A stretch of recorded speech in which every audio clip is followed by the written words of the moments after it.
Welcome to this comprehensive guide on random effects models. In statistics and econometrics, we often face data that isn't just a collection of independent points, but rather data that is nested within groups, like students in schools, patients in hospitals, or cities in countries. When context matters, the standard linear regression often fails to capture the full story. Today, we will demystify random effects and learn when and why to use them. Imagine you are analyzing the test scores of thousands of students across 50 different schools. If you run a simple OLS regression, you assume every student is independent. But students in the same school share the same teachers, the same facilities, and the same neighborhood. This is clustered data. If we ignore this context, our results might be biased because the errors are correlated within each group.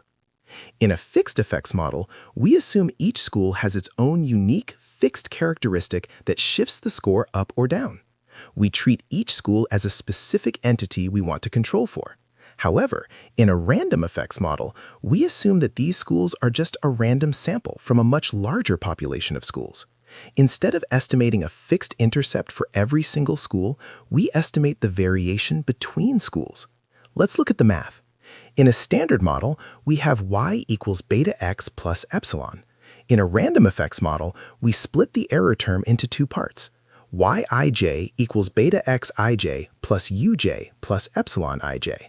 Here, uj is the random effect specific to group j, and epsilon ij is the individual error. We assume uj follows a normal distribution with a mean of 0 and a specific variance. This allows us to generalize our findings to schools we haven't even sampled yet. A crucial concept in random effects is the intra-class correlation, or ICC. The ICC measures how much of the total variation in our outcome is explained by the grouping level.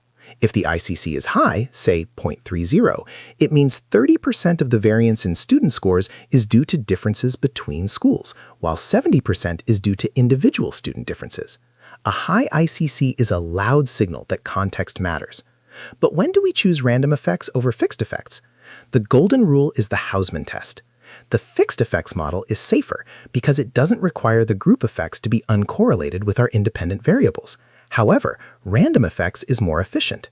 If the Hausman test shows no significant difference between the two, we prefer random effects because it allows us to include variables that don't change over time, like a school's public or private status. Let's see a real-world example in medicine. Suppose we are testing a new drug across 20 different clinics. Each clinic has different equipment.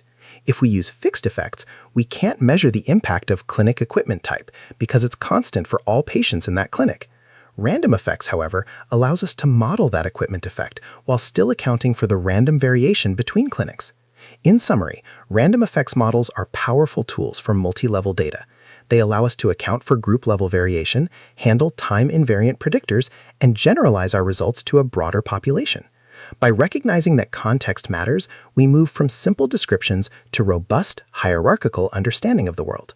References: 1. Woodridge, J.M., Economic Analysis of Cross-Section and Panel Data. 2. Gelman, A., and Hill, J., Data Analysis Using Regression and Multi-Level/Hierarchical Models. 3. Baltaji, B.H., Economic Analysis of Panel Data. 4. Gujarati, D.N., Basic Econometrics.